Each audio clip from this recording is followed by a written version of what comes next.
The year was 1979, and all the world was caught up in disco and Star Wars. But in Louisville, something was happening. A young entrepreneur named Ben had a vision to be the best record store in all of the city. Fast forward to 2023, and Better Days Records is still going strong. Still, after all these years, owned by the same guy. We have had some trips and falls along the way, but so does life, and Better Days is here to stay. With two awesome locations at 921 Barrett Avenue and at 2600 West Broadway, Better Days are surely in your future.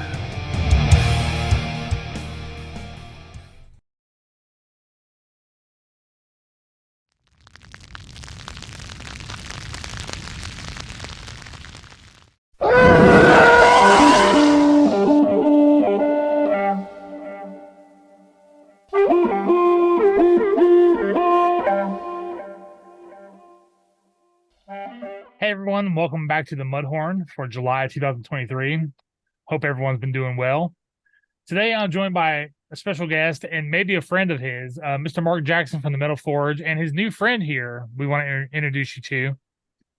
Yeah. So anyway, always been a fan. Finally, he's finally here. This is like a moment of excitement for me. Yeah. You know, this is like meeting your heroes kind of thing. Yeah, let's meet him. Yeah. Hang on. Here he comes. Dude, you good?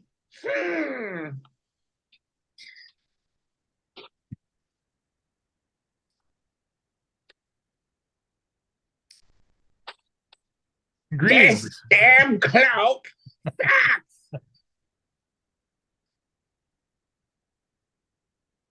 I'm Skeletor. Okay, enough of that shit. All right. Well, we'll try a little. Thank you, Skeletor. Yeah, try a little ventriloquism. It might not go over well on audio, but video it should be pretty good. Yeah, there you go.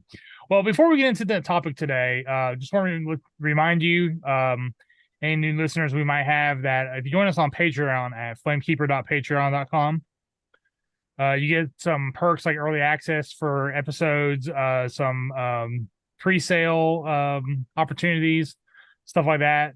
Perks start at $1 and only go up to $5. So if you got a few bucks to spare, please consider sending us $1 or $2 or $5 and help out with the Flamekeeper and all its various projects. Yeah. And I will say, with the new Metal Forge shirt, if you are a Patreon subscriber, you do get a 25% off discount too. Yes. Brand new. They look like this, as a matter of fact. I went ahead and just wore mine today. Nice. Yeah. See, he knows what's up, man. Yep. I knew it would be brought up, so might as well model it. Yeah, it always gets brought up, right? Yeah. So eventually it'll be old news, but it'll still be there. All right, Mark, you ready for this history-making episode? I think this is going to be a first. I'm pretty sure this is the only one, will be the only one in existence. So I read a book called Last Action Heroes a couple weeks ago. It was on one of my Unsleeved episodes. And it was a book about 80s and 90s action movies and stars. And one of those stars they talked about was Dolph Lundgren. So in this book, I found out that he made a movie where he is a drummer in a band, and it's basically a Die Hard knockoff, but it's a rock and roll band instead of a cop or security guard, stuff like that. So instantly I told Mark we have to watch this movie because it's music related, which I was like, this could be pretty cool. So the name of the movie is called Command Performance. It's on all the free streaming channels. You don't have to pay anything to watch it. Just got to suffer through a few commercials here and there. But since it's music related, I thought this would be a good topic, and we can just get into a little bit of it. And I'll let you know when the spoilers kick in. We'll go spoiler free for the first little bit. But what were your impressions of this movie, Mark? Without getting too deep into it, what did you think just from the trailer I sent you? From the trailer, it actually looked better than Exactly. what it was. Yeah. And you know, before we get into this, but hang on, I do want to address one thing here, and Okay. I completely did this just out of being a smartass before the show. It's like, hey, there's going to be a special guest. I'm going to do the whole episode and talk like a skeleton, talk like Skeletor, and we're talking about a movie with Dolph Lundgren, because he was He-Man. So it's like, what the fuck? It still comes back. But yes, based on the trailer, it looked a lot better than what I thought it actually was. Well, isn't that really the thing with all trailers, though? No. No, you don't think so? No, because I think take Star Wars, for example. The trailer is great, but the movie is so much better. Right. Or The Godfather. The trailer's great and the movie is so much better. Classics like that. But I guess in standard, like today, standard stuff, yeah, you're probably right. Like Godzilla looks better in the trailer than the actual movie is. Well, don't forget, this is a 2009 movie. So it's already like 12 years old. Yeah, it's dated. Or 13, whatever. Yeah. Yeah, so that was a big point when I messaged you. I was just like, I thought this was new. I didn't realize it was that old of a film. And I'm like, where the fuck was I? Man, it's just like, and there's this like underground like B movie circuit where like all this stuff's made, and nobody really knows about it unless you just know to look for it. Right. Yeah, there's a lot of fantasy being made today like that too. It's like I had no idea about this shit until like you just happen to see like a name or something like that. When all the blockbuster fantasy is now on streaming and being run into the ground, there's actually like really good, decent fantasy, but you got to hunt for it. Right. This is far from decent or fantasy, but I'm just saying the B movie market is very similar to music and metal music in a way. Well, I think it's like I equate it more to like the wrestling scene, because like people are in these, the artists make their films no matter what. Right. Just like we do as musicians, we make our music no matter what. And just because this album doesn't work doesn't mean that there's not a song on it that's really good that you can make into something better live, etc. So like, I think it's all like, it's all moving up a ladder kind of thing. You don't go to Hollywood and make it overnight kind of thing. You don't get you're not headlining Madison Square Garden overnight. There is a ladder to climb. Sure. And I think this is just the same way, whether it be, wrestling or movies or music or whatever. Right.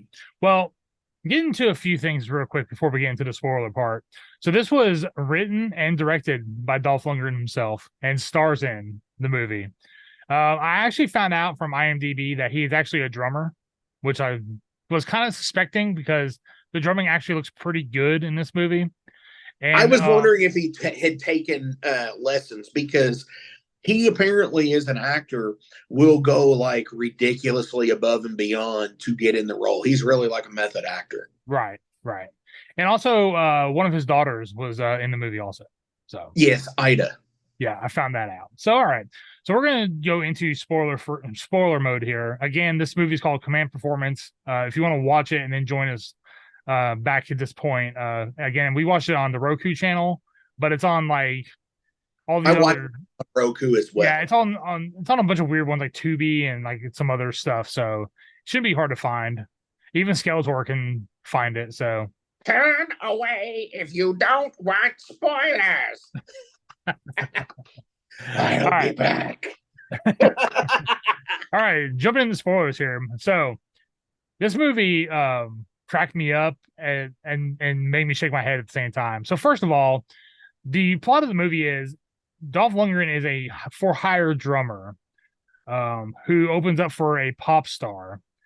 And not even a pop star who has a band, just like a pop star who dances, like I don't know, Britney Spears type. Kind of looks like she kind of looks a little bit like Amy Winehouse. Yeah. Melissa Molinaro is who it is. But the thing that got me first off is she had the hots for the drummer for the opening band right away. That shit will never happen. I assure you. I was like, okay, this is kind of far fetched, Dolph. I mean, he wrote that part in, And I'll go out on a limb and say it wouldn't happen if he was the bass player either. Yeah. That's more of an in secret thing. Yes. So yeah, first of all, he was like very attractive to the pop star, and he was a drummer, and he's like old as hell, and then anyway. So I was like, yeah okay, that's pretty funny.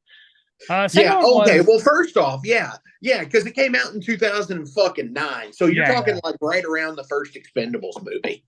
Yeah, pretty close to it. Yeah. And it's really like I don't want to say the writing is bad, but like the writing is it's almost like if you've ever seen any of Danzig's films. It's almost like it's like a 70s porn, like that kind of dialogue. Yeah, I got you. So I'm not a big 70s porn connoisseur per se, but I'm sure you've seen it. Do what? I'm sure you've at least seen some.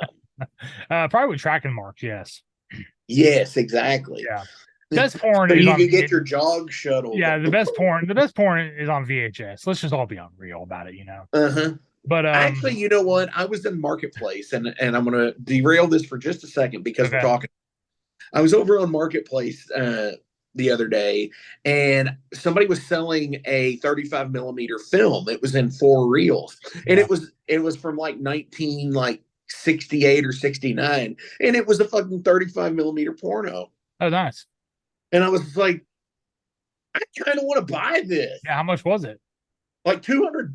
That doesn't sound terrible for what that is. Yeah, and I mean it's on 4 reels, so however long, it's like, shit, man, this is wild. Yeah, I mean, dude, it was a thing. There was movie theaters for it. Oh yeah, absolutely. Yeah. About Command Performance though, back on that, one of the things that like got me too about it was I don't know, like the tattoos look like shitty CGI. They're right henna tattoos, to be honest with you. Probably, but they look like they were digitally enhanced. Could be. Yeah, and so they just look super fake, especially like that fucking tribal piece. It was like right here on his arm. It was like way down on the bicep. It was like not centered at all. It was just like symmetrically out of the way. But yeah, what else? What did you think? It was a Dolph Lundgren movie. Like that was like just his movie. So automatically I was like, this is probably really low budget. And it was. You can even tell from like the film quality how they didn't have a lot of money in this, It was definitely a passion project per se. I think it's honestly to get his daughter screen credits. It could be. But I didn't hate it. There wasn't as much killing with musical instruments as I was hoping for. There was like only really one. Like, where he beats the guy with the Les Paul. Yeah, and then stabs the other guy with the neck that busted off. Yeah, that's pretty awesome. It was a very If You Want Blood album cover ish. Yeah. Have you ever seen that one? Oh, where the Bon Scott's stabbing Angus with the guitar. The live album. Yeah. I love that. Yeah, it's good. But yeah, like I said, it was basically what I thought it would be. It would be some funny lines, badly delivered, some really bad dialogue, some really wooden acting. So it was like 90 minutes of just a dude running around killing terrorists, a la Die Hard or Sudden Death from Van Damme. That's another one I kind of compare it to, but not as not honestly, with the budget. Because it was Dolph Lundgren, I noticed, and I'd said this in the message to you about like I took like so many hints of like seeing him doing same moves and same scenes like in Masters of the Universe and shit. Yeah. Because let's face it, he's essentially playing the same character. Yeah.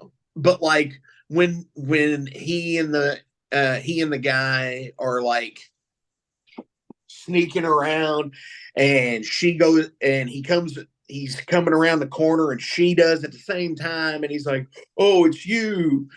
And she like lays her head in his bloody chest and shit, crying. Yeah, it's Joe.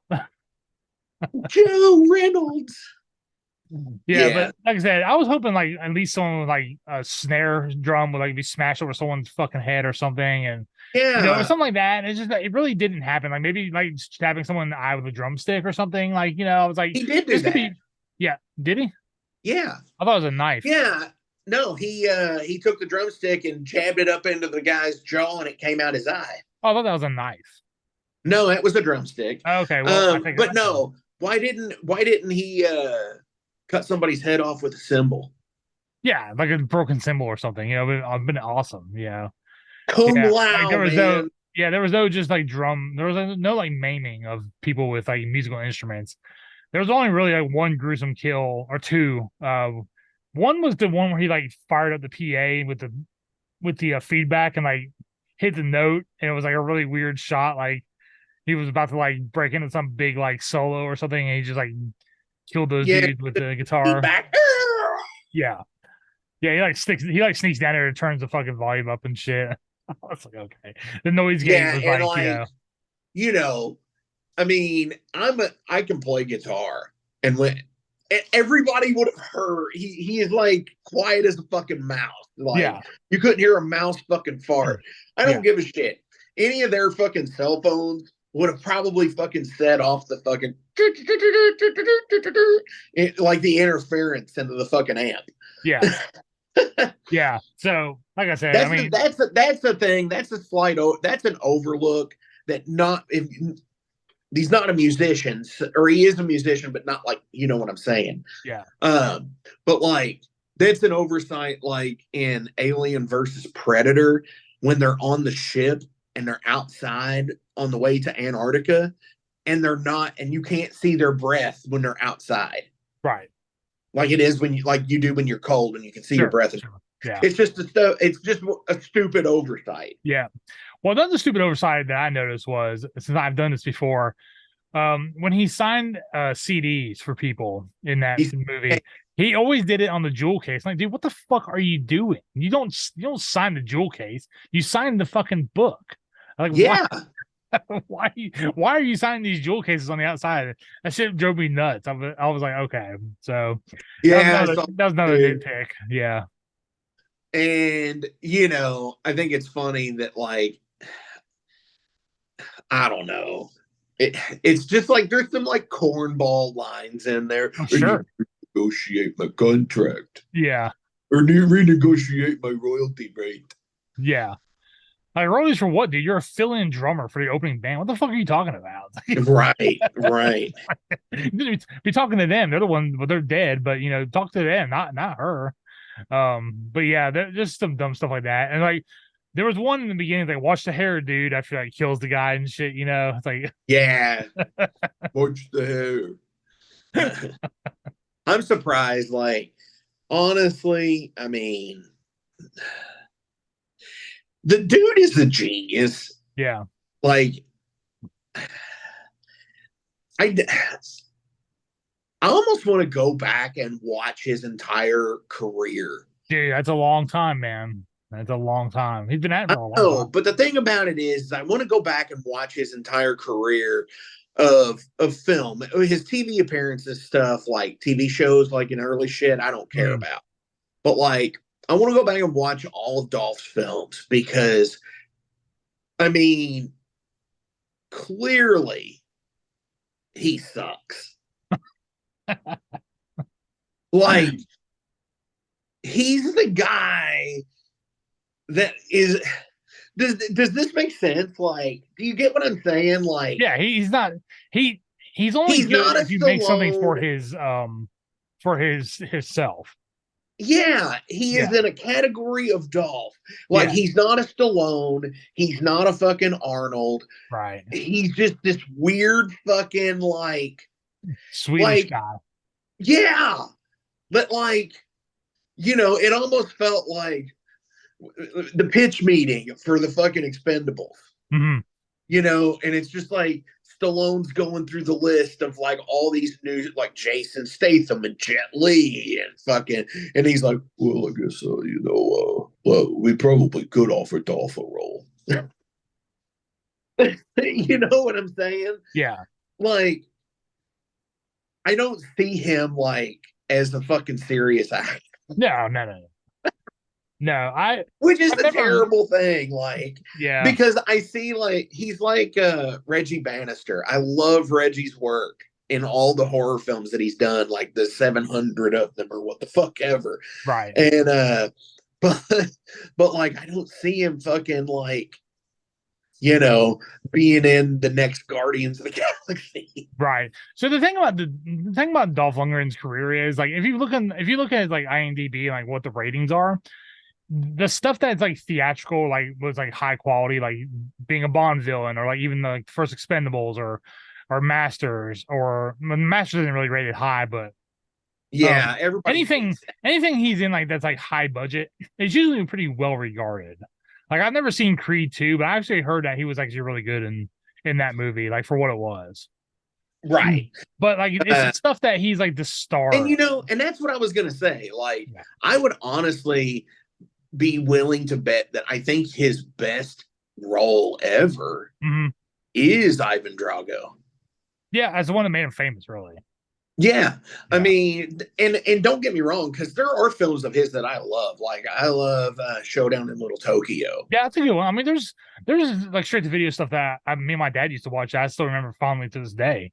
That's like very very B movie. There's one called Dark Angel that I thought was really cool. That was actually not that bad for what it was. Have you ever seen Showdown? Yeah, of course. Yeah, it was kind of like the Kurt Russell one, just like a different version of what's the Kurt Russell one? Big Trouble in Little China. Yeah. It's kind of like but it's not dealing with like fucking. It's dealing with the Yakuza. It's not dealing with the fucking. It's not dealing with the fucking like the fucking emperor from fucking the Emperor Alien Lopan. Yeah, but they're both Asians. What I'm getting at, like, it had the same feel to it. Yeah. Well, see, and I always thought Big Trouble in Little China is a comedy. It is. Is it lit? Really? Okay. It's like on the same. It's like on the same deal as Caddyshack.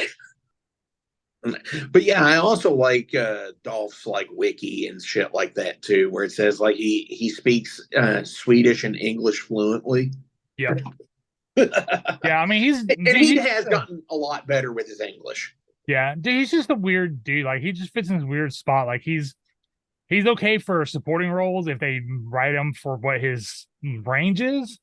But like he's not afraid just to be like, I made this really crappy movie, but you know what?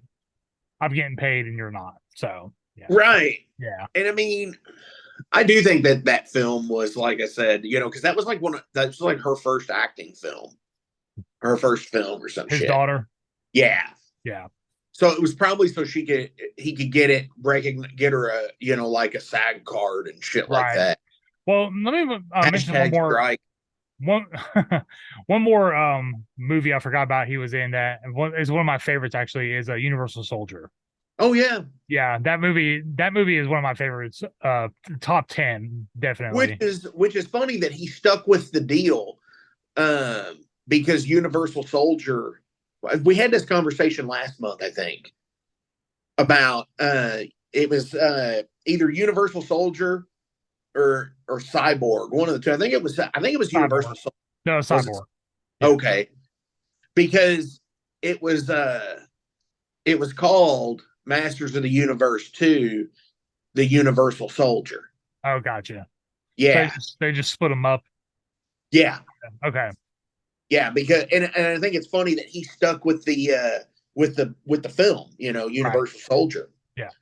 And stayed with it, and stayed with the production of it, even though it was not a legit sequel to Masters. Was that canon or Carlico? Canon. Masters. Okay. Yeah. Yeah. Golan Globus in particular was the production company, Canon Films. There's a great documentary on Netflix if it's still there. It's not, but I know I've watched it. Yeah, it was the downfall of like Canon Pictures and shit. Yep. Yeah. Talking about how Golan and Globus like were fucking each other over and shit and fucking like, yeah, man, it's wild. Even like if you watch like the director's commentary on Masters, Gary Goddard talks about how fucking fucked up working with him was. Yeah, I've heard like because I know Franklin Jella was interviewed in that documentary, and he was like really excited about the last fight with He-Man because it was like really like something special. It was really intense, yeah. Yeah, and then he was like, they came to like the day before, was like, we're gonna scrap all that shit. Just do this a few times, call it good. It was like this really uneventful. It's because they ran out. It's because they ran out of shooting time. Mm-hmm. And apparently in Hollywood, if you run out of shooting days and you go over some shit, it's like they fucking like equate it to like losing like $100,000 a day or some shit. But so final thoughts on Command Performance. How do you recommend? How do you recommend to pass?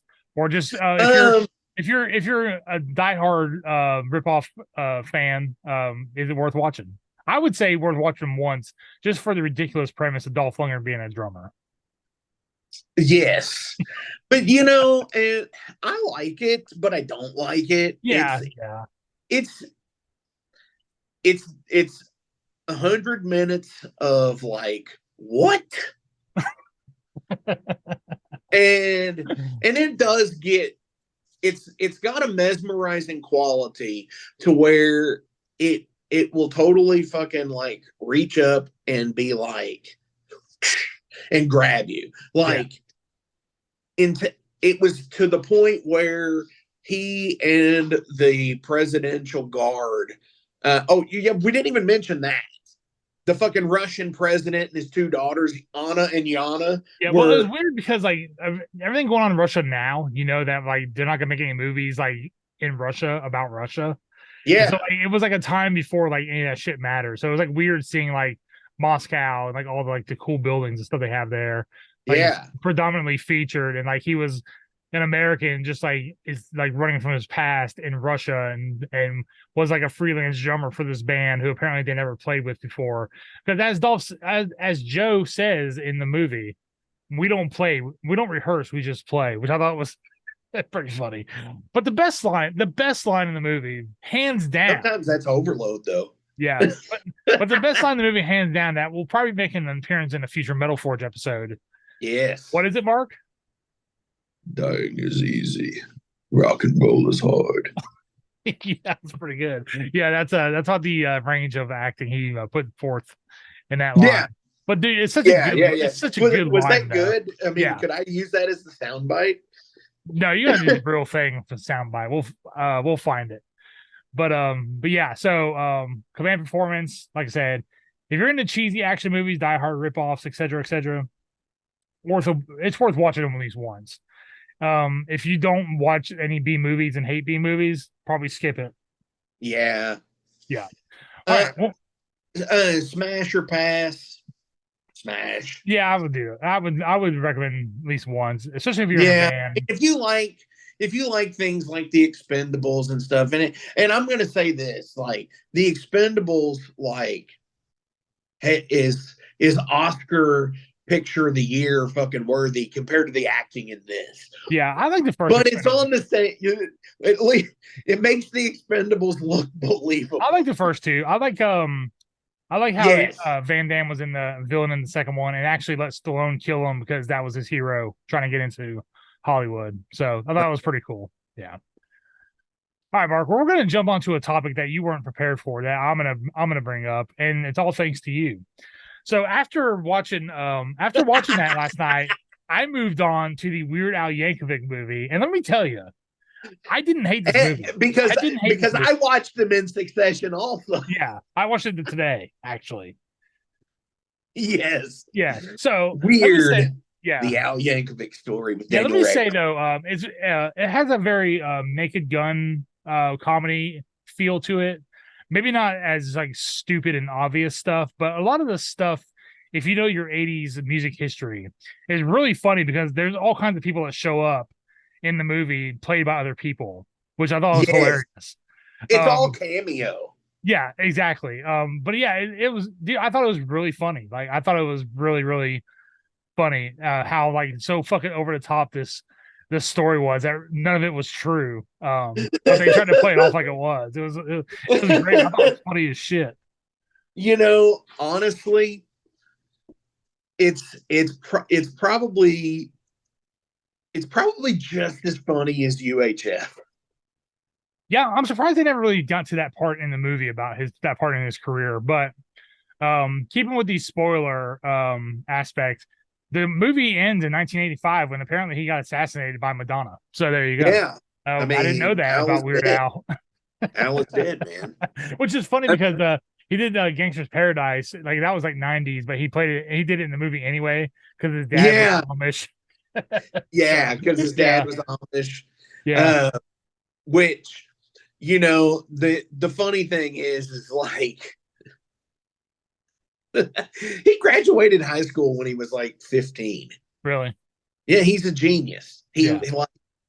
like if you know anything about Al, like, yeah, he was completely straight edge, apparently. Like he's never done drugs, never done any never drank, never smoked, none of that shit. Right. Like teetotal to the core, man. But like it was fucking wild as shit to watch and be like, that I know more. That didn't happen that way. I've read this. Yeah. Or I've seen this in the fucking behind the music. But what's his name? Rainn Wilson. Yeah. Playing Dr. Demento. That's a very good casting. I mean, because he does look like Dr. Demento. The Wolfman Jack appearance. Yeah. Was just like, because Jack Black to me is now that actor that completely, no matter where he shows up, it just takes you out of the movie. Yes. Yeah. He's Jack Black. Yeah. Yeah, I agree. But I mean, I didn't hate it because it went in there too long, but like I just thought like the shit they used for like the 1980s was hilarious. Like I thought the fact that they were like Michael Jackson made a parody song of my song. Yes. Yes. I love that. Yeah, that was that. I'm going to be like, associated as the Michael Jackson guy. Yeah, that was a good one. The part where Madonna was like trying to steal his talent to make her song sell more and like just like getting kidnapped by like Pablo Escobar and shit like that, you know, and like he goes down and like kills a bunch of people and shit. Well, you know, and that right there is where I thought they were going to break into the part of like UHF, where if you remember in UHF, he plays Rambo. It's been a long time since I've watched that movie, to be honest. Okay, so yeah, in UHF, he plays Rambo, and he's like ripped, and it's just, you know, Al and his fucking perm hair and fucking mustache and shit. And he's like, and I figured they would have done that with Daniel Radcliffe in that scene, but I think it's funny that his mom, you know, where she put on a few pounds, it looks like the same chin he used in fucking the fat video. Yeah. Shout out to Weird Al actually showing up as a record executive too. Yeah. I thought that was pretty good. I particularly found it funny when it was kind of like very meta when I can't remember the guy's name who was like the basically like the guy who like parrots everything the other guy says in the boardroom. Yeah. When he was like telling him how like stupid he was, how fat and ugly he was, how untalented he was. And like there's a moment where like Weird Al like breaks character. He's like, okay, that's enough.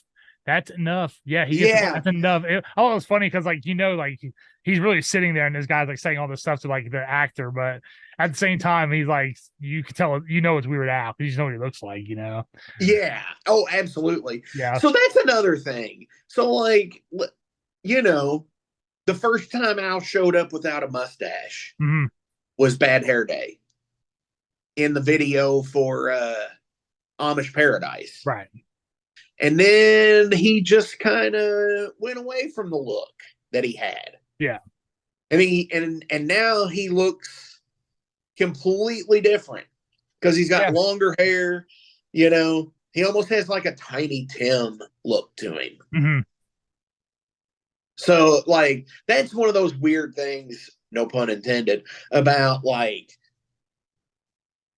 people who just change appearance, like Mickey Rourke.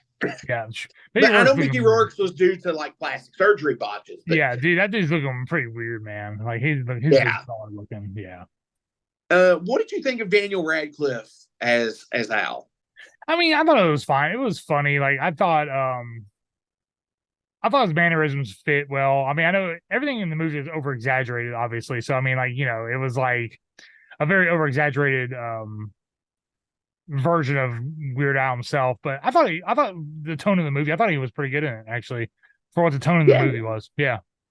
Yeah, I did too. And obviously, it's actually Al doing all the playing and singing in the film. Right. Yeah, so it's not Daniel Radcliffe doing Weird Al songs, which actually might be kind of cool. I do like when people do that. Right. But yeah, I liked it. I mean, it had a quality just like it was the funniest thing because they were pretty much the exact same movie. Mm-hmm. Command Performance and the Weird Al story. Like I could see myself like doing this, like looking back at my phone, watching the movie, looking back at my phone, watching the movie until a certain point where it got good. And I was like, and I'm like, this is just fucking ridiculous. What the fuck? So I watched 2 fucking movies back to back last night that that did the exact same thing, and they were completely opposite films from one another. Yeah. Yeah, I mean, there was some pretty funny cameos, like from people in the '80s supposed to be in it. Like the guy who played Hulk Hogan, I thought was pretty funny when he was like presenting the award. The bass player for Queen, I thought was like really funny in it. That guy kind of like he's another one that just kind of he has a look about him, because and he just kind of shows up and it kind of takes me out because he's also in the Ant-Man films. He's like he's one of the he's like the hacker in the Ant-Man films. I mean, I haven't I don't remember the second one. I haven't watched the third one, so yeah, I haven't seen the third one either. But he's in the stuff where he's like the hacker in the Vato gang. Yeah. Yeah. And he's also in like the Dark Knight. He's one of the cops that's trying to kill Harvey Dent. Yeah, I mean, he looked familiar, but I mean, like I said, it's just like the people they picked to like be in that, like especially that one scene in the backyard. It's like someone was like there was like Grace Jones there. Someone there were people there who like Clint Eastwood was there. Yeah, that's right. Yeah. I mean, it was everybody was there. Right. And it was like Sonny and Cher and the Beatles. Yeah, just played by somebody else, that's all. I thought it was pretty funny. Yeah. So I was just like, what? Come on. And then, it's just like, you smell that? And then Wolfman Jack shows up. Yeah. You're Dr. Dementor's new protege, baby. Shit like that. Funny side note here. When I was in elementary school, we did a play. It was like 5th grade play or whatever. Like everybody had to be in it kind of shit. I remember those mandatory ones. Yeah. And it was my year, it was a play called Rock On. And I played the DJ, which was Werewolf Mac instead of Wolfman Jack. Right. How'd you do? I think I did it good. Yeah. I don't know. I mean, nobody ever tells you that you suck, do they? Yeah, that's the problem with society days. Everyone just thinks they do good because nobody wants to tell you the truth. Right? I mean, that's why I keep putting up. No, But I would smash on this too. yeah, I would recommend it. Like I thought it was funny. It was like way better than I thought it would be because like, let's face it, like Roku channel originals don't really give you the seal of confidence that maybe like HBO or something would. But for what it was, like I said, it was like a very Naked Gun-ish type of comedy, which I'm a fan of. And it was ridiculous. It was stupid, but I thought it was hilarious. Yeah, I mean, it like I said, it's a silly thing, and it's just Al being Al. Yep. And I think I don't know. Sometimes I think he's like the most, I don't know. It's like he's not, I don't think he gets enough respect for what he does. Well, like there was a line in the movie where he's like, "People love me for playing somebody else's music and singing my own words over them." I was like, yeah, you're right. I mean, at least he didn't like. He's not like hiding the fact that he does make money off other people's compositions and stuff, but he does it with like I don't know, like it's way different, the subject matter and stuff, and like the way he just presents it, it's just comedy, man. It's like, Yeah, but I mean, I think it's also that the fact that it's polka, and it is and it's not, because there's some of them like Amish Paradise, of course, isn't polka because the beat it or eat it and fat are not really polka either. But right. I think that there's enough of his polka influence and shit, like the way he changes it up, because they're not exact copies. They do actually perform a alternate arrangement, and everything else. So that's pretty fucking cool too.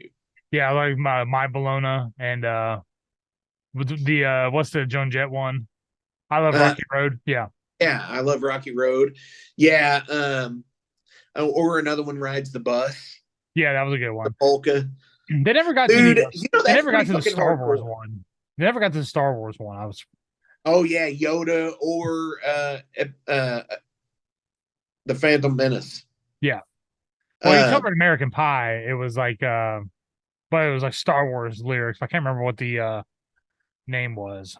I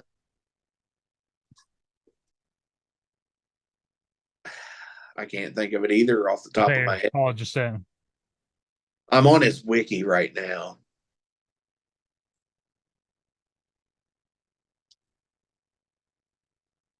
Weird Al Star Wars song. The Saga Begins. Was it? Yes. Let's see. Star. Okay, yeah, you're right. Yep. You're right. That's the one in the video. It looks like Anakin. Say again. It was on the Running with Scissors album. Okay. He was here in Asheville like not too long ago. I wish I would have gone and seen him. I actually didn't know about it till it was pretty close to the show. There was really no seats, but I mean, I should have went.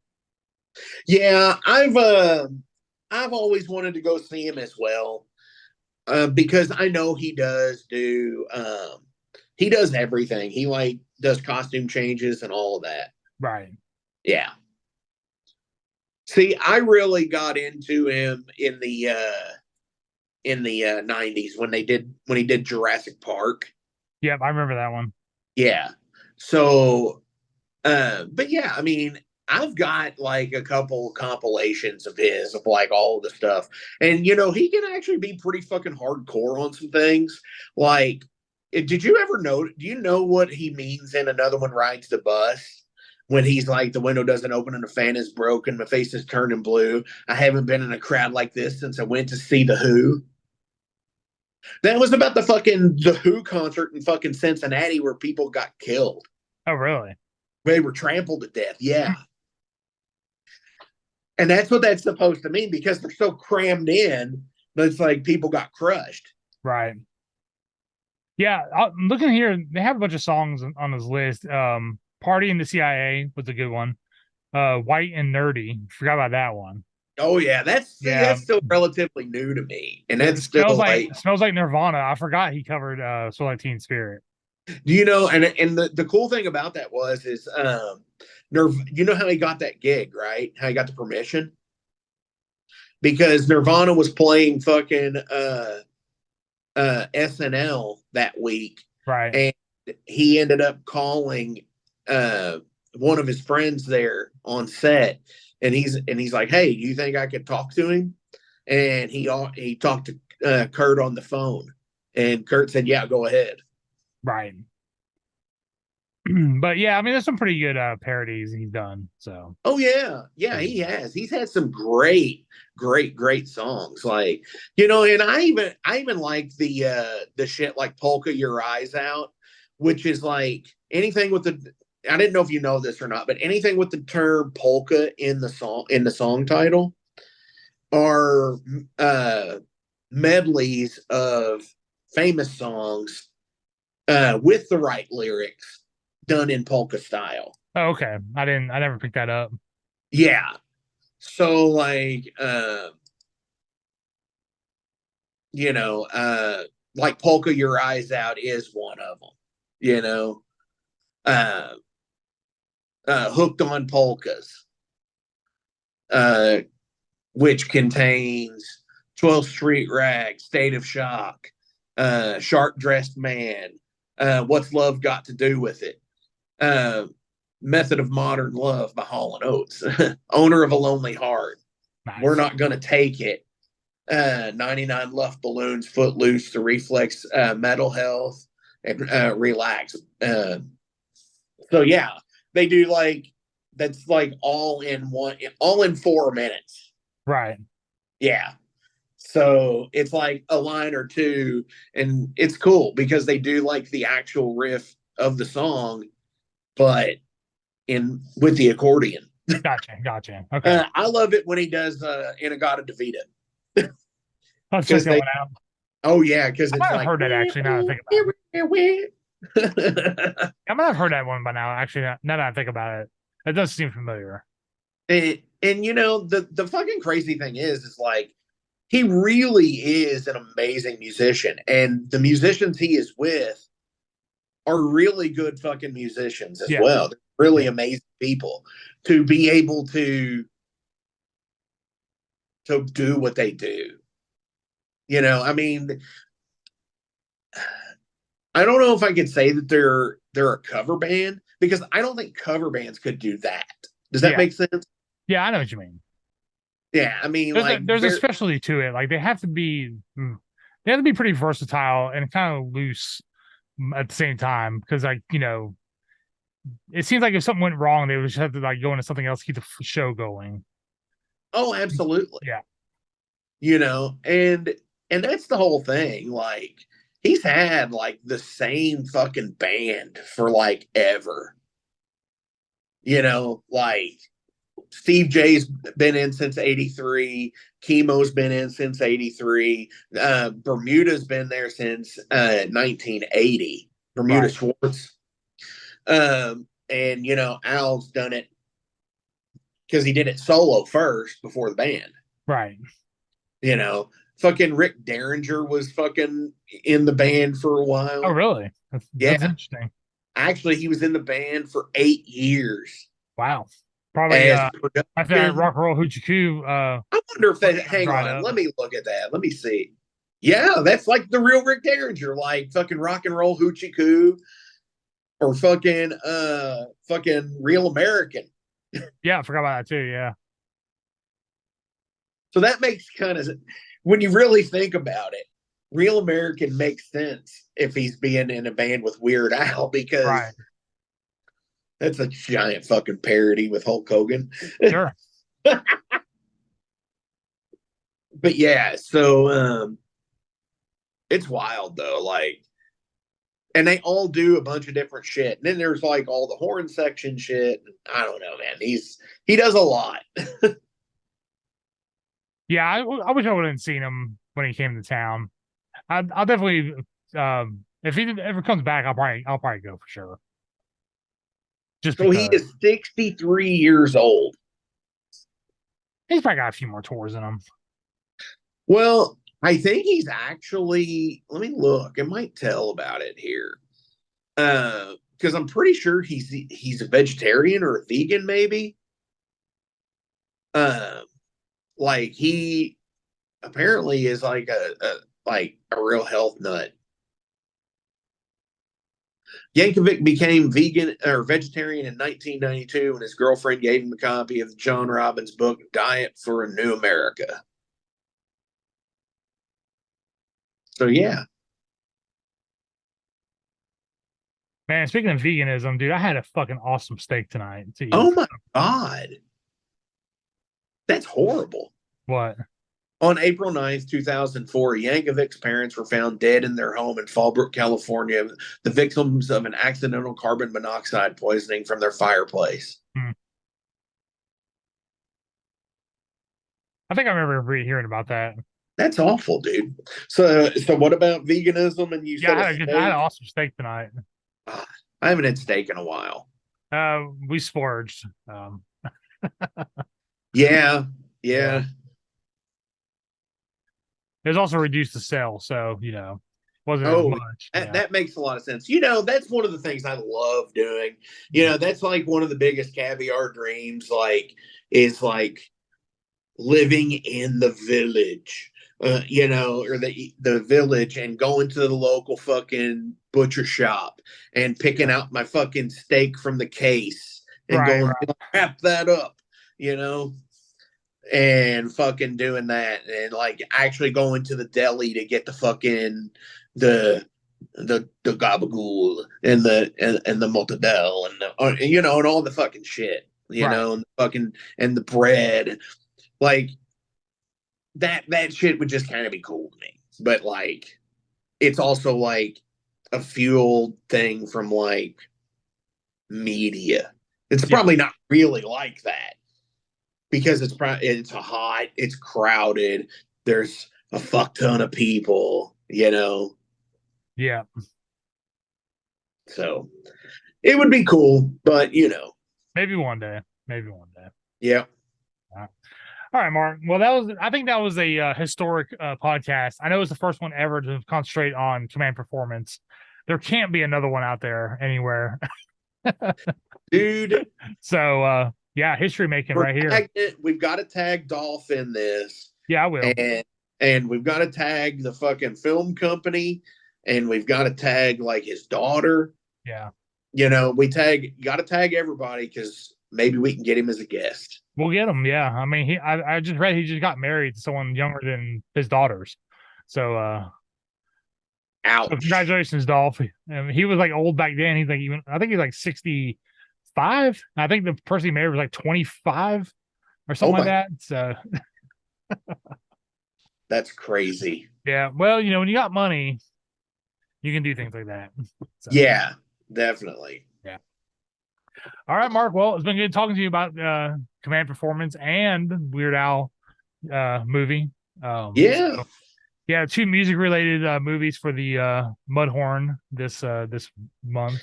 And 2 music related movies and 2 ridiculously weird movies. Yeah. That fit the same parallel for some reason. It was hilarious for different reasons, but they're both just fun. One was bad, one was just fucking over the top. So yeah. I dug it. All right, Mark. Well, everyone, don't forget Metal Forge every Friday. ALEHORN first Tuesday of the month. Mudhorn last or third Tuesday of the month, and then second and fourth weeks are the unsleeves, Mark's, and then mine. So something every week here on Flamekeeper. Again, patreon.com/Flamekeeper. If you're interested to get stuff like this and other assorted items early. And again, the heads up on pre-sales for Flamekeeper items, whether it be shirts, compilation CDs, or anything else we might have in the mix and bowl, so to say. Yeah.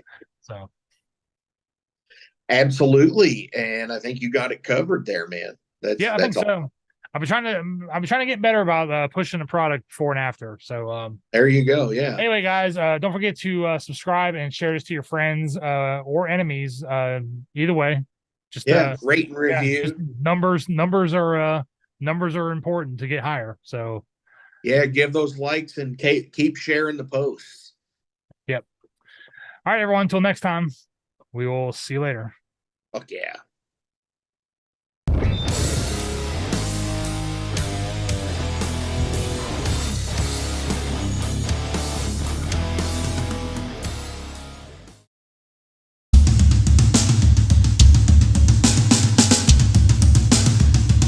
For 45 years and keeping Louisville weird, Electric Ladyland has been there for all your eccentricities. While they do offer the best smoking supplies out on the market today, there's a whole lot more to check out. From ashtrays and blacklight posters, to records, incense and burners, and items to stock your metaphysical supply. They're open from 10 to 10, 7 days a week. Located at 2325 Bardstown Road in Louisville, Kentucky, and at electricladyland420.com. Roll out.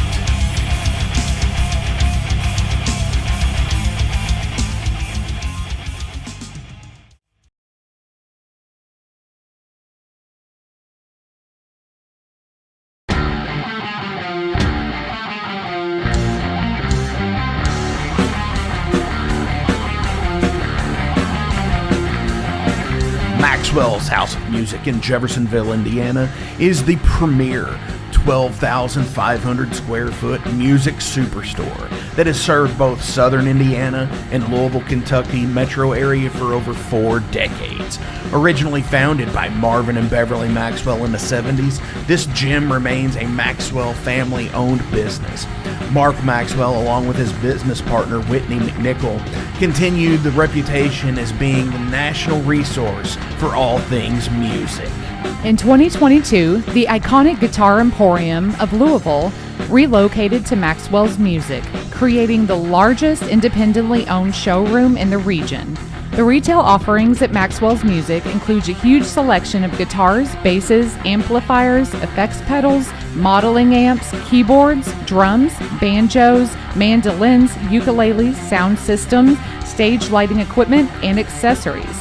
The music education program at Maxwell's is second to none. From private instrument and voice lessons to DJ, EDM, recording, songwriting, and music theory to rock school, weekend warriors, and Maxwell's Music Lab, there is something for every age and every ability level. Down in Repairland, guitar and instrument repairs and refurbishment are taken care of by the Maxwell's team of expert guitar technicians and luthiers. They also do appraisals of instruments as well. Maxwell's offers installations for professional audio, visual, and lighting systems for schools, churches, clubs, VFWs, funeral homes, sports fields, and so much more. There's also rentable space at Maxwell's, from the music practice and rehearsal rooms for the individuals and bands, all the way to a meeting space and concert venue that seats up to 120. That also includes a professional audio, visual, and lighting system and a sound booth. Maxwell's has it all. All this plus an original functioning 1947 recording booth to make your own record. Go to the Guitar Hero throne, to the very own Elvis statue, and don't forget the Harmony Green Pocket Park. There's a reason the Maxwell's House of Music in Jeffersonville, Indiana has been recognized by the National Association of Music Merchants as a #1 award-winning best store design, as well as top 100 music store year after year. You gotta see it to believe it. Maxwell's House of Music in Jeffersonville, Indiana.